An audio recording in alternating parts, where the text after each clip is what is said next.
नमस्कार, मी Shubhangi. शुभाच all in one चॅनलमध्ये तुमच्या सर्वांचं स्वागत आहे. तर आज आपण भोपळ्याचे घारगे कसे बनवायचे ते पाहणार आहोत. एकदम साधी सोपी रेसिपी आहे आणि खायला तर एकदम स्वादिष्ट बनतात. नक्की बनवून पहा आणि कशी वाटली रेसिपी ते देखील नक्की सांगा. तर एकदम मऊ लुसलुशीत असे हे भोपळ्याचे घारगे तयार होतात. तर मी एक तोडून देखील दाखवते तुम्हाला किती मऊ आणि लुसलुशीत झालेले आहे. एकदम टम्म फुगलेले आहेत आणि आतून देखील पाहू शकता एकदम मऊ आहेत.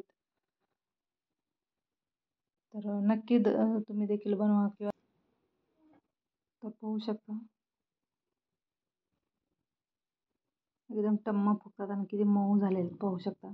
तर याच्यासाठी मी भोपळा घेतलेला आहे. तर त्याच्यामधील कापून त्याच्यामधील ज्या बिया असतात त्या बिया पूर्णपणे काढून घेतलेल्या आहेत. तसेच त्याच्या 4 फोडी करून घेतलेल्या आहेत मी. तर आता मी याचे साल काढून छान असे खिसून घेणार आहे. पाहू शकता मी एक वाटीच प्रमाण घेतलेलं आहे, वाटीत घेतलेलं आहे खीस. वाटी भरून त्याच्यावरती आलेलं आहे. जवळजवळ म्हणजे वाटी फुल भरलेली होती. तर फुल वाटी भरलेल्या भोपळ्यासाठी आपल्याला 1 वाटीला थोडंसं कमी असं गुळाचं प्रमाण घ्यायचं आहे आणि छान असं आपल्याला व्यवस्थित मिक्स करून घ्यायचं आहे. आणि मी गॅसवरती कढई ठेवून कढईमध्ये भोपळा आणि गूळ टाकून घेतलेला आहे आणि तो छान असा मिक्स करून घ्यायचा आहे. गॅसची फ्लेम मिडियम ठेवायची. थोड्या वेळानंतर काय होतं, गुळाचं पूर्णपणे पाणी सुटायला सुरुवात होते किंवा पाणी होतं आणि त्याच पाण्यात आपल्याला छान असा हा भोपळा भाजून घ्यायचा आहे. पूर्णपणे गुळात आपल्याला हा भोपळा मुरू द्यायचा आहे. फक्त याला 2-2 मिनिटांनी हलवत राहायचं आणि जास्त घट्ट होऊ द्यायचं नाही. नसेल तर काय होतं मग जे घारगे बनवणार आहोत ते आपले कडक होतात. त्याच्यासाठी जास्त गुळाचा देखील वापर करायचा नाही, कारण जो भोपळा असतो तो अगोदरच थोडासा गोडसर असतो आणि जास्त गूळ वापरला तर कडक देखील होतात. त्याच्यासाठी एका वाटीला पाऊण वाटी तुम्ही गूळ वापरू शकता. तर पाहू शकता छान असा आपला गूळ देखील म्हणजे गुळाला जे पाणी सुटलं होतं ते देखील कमी झालेलं आहे. तर त्याला 2-2 मिनिटांनी सतत हलवत राहायचं आणि छान असं आपल्याला शिजवून घ्यायचं आहे. हलवल्यामुळे काय होतं, सर्व बाजूने व्यवस्थित भोपळा जो आहे तो व्यवस्थित शिजतो देखील. आणि आता मी इथं गॅस बंद करून घेणार आहे. पाहू शकता थोडंसं आहे पाणी, एकदम पूर्णपणे पण आटू द्यायचं नाही.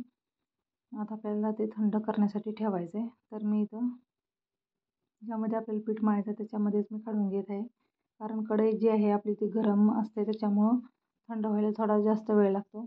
तर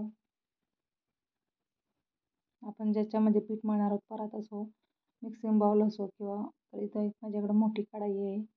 तर मी त्याच्यामध्येच पीठ मळून घेणार आहे. तर मी पूर्णपणे त्याच्यामध्ये जे मिश्रण तयार झालेलं आहे ते घेतलेलं आहे. थंड झालेलं आहे थोड्या वेळाने. आणि आता मी त्याच्यामध्ये एक छोटी वाटी तांदळाची पिठी टाकत आहे आणि आता आपल्याला त्याच्यामध्ये गव्हाचं पीठ वापरायचं आहे. तर गव्हाचं पीठ आपल्याला जेवढं लागेल तेवढं घ्यायचं आहे. त्याचं काही योग्य प्रमाण नाही आहे गव्हाच्या पिठाचं. आणि तांदळाचं पीठ टाकल्यामुळं आपले जे घारगे ते छान असे खुसखुशीत होतात, असे चिवट लागत नाहीत. आणि त्याच्यामध्येच मी आता इथं जायफळ घेतलेलं आहे किसून थोडंसं. जायफळामुळे खूप छान त्याची चव येते.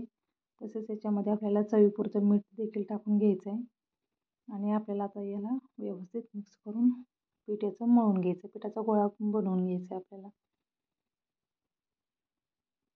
आणि याच्यामध्ये जर आपल्याला पिठाचं प्रमाण जर कमी जास्त वाटत असेल तर अजून देखील तुम्ही याच्यामध्ये गव्हाचं पीठ ॲड करू शकता आणि छान असा त्याचा गोळा बनवून घ्यायचा आहे आपल्याला आता.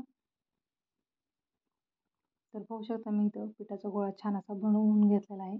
जास्त घट्टही नाही आणि जास्त पातळही नाही, म्हणजे आपण पुऱ्यासाठी जसं बनवतो त्या प्रकारे बनवून घ्यायचं आहे. तर मी इथं साईडला तेल देखील गरम करायला ठेवलेलं आहे कढईमध्ये आणि लाटणं घेतलेलं आहे आता लाटायला. तर लाटण्याला देखील आपल्याला थोडंसं तेल लावून घ्यायचं आहे, म्हणजे चिपकत नाहीच आहे, पण तरी देखील थोडंसं तेल लावून घ्यायचं म्हणजे थोडंही चिपकणार नाही. तर आता आपल्याला इथं एक गोळा करून घ्यायचा आहे. चपातीला जेवढं आपण करतो त्या प्रमाणाने छान असा त्याला गोळा करून मग आपल्याला लाटून घ्यायचा आहे याला. तर इथं तुम्ही मोठा एक गोळा घेऊन मोठी चपाती लाटून त्याच्यामध्ये छोट्या छोट्या पुऱ्या प्लेटनं किंवा वाटीनं काढून घेऊ शकता. तर मी तर खाली देखील थोडंसं तेल लावून घेणार आहे म्हणजे खाली देखील चिपकणार नाही आपली जी पुरी आहे ती. आणि जे आपण लाटतोय ना चपातीसारखं मोठी लाटी, तर ती साईडून त्याला हे होतं, गोल येत नाही, म्हणजे कट येतात त्याला. तर आपण त्याच्यामध्ये भोपळ्याचं प्रमाण जास्त प्रमाण घेतलेलं आहे त्याच्यामुळं ते होतं. तर याच्यासाठी आपल्याला काय करायचं आहे, तर एक प्लेट किंवा वाटी घ्यायची आणि त्याने कट करून घ्यायचे.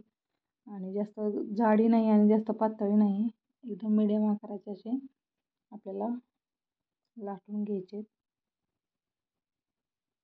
तर पाहू शकता माझ्याकडे इथे छोटी मिडियम आकाराची एक प्लेट आहे, तर त्या प्लेटनं मी काढून घेत आहे.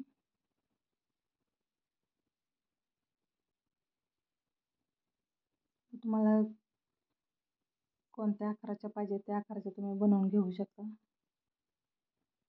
तर ही पहा आपली पहिली पुरी तयार झालेली आहे, म्हणजे गारगे जे आहेत ते तयार झालेलं आहे, जे आपल्याला तळायचं आहे अजून ते.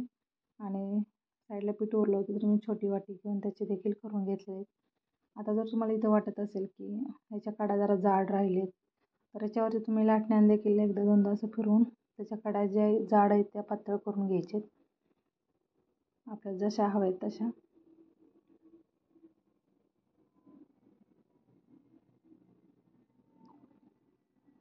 तर पाहू शकता मी अशा सर्वच वरून लाटण्यानं 1 ते 2 वेळा फिरवून घेतलेला आहे, म्हणजे त्याच्या कडा एकसारख्या करून घेतलेले आहेत जरा पातळ.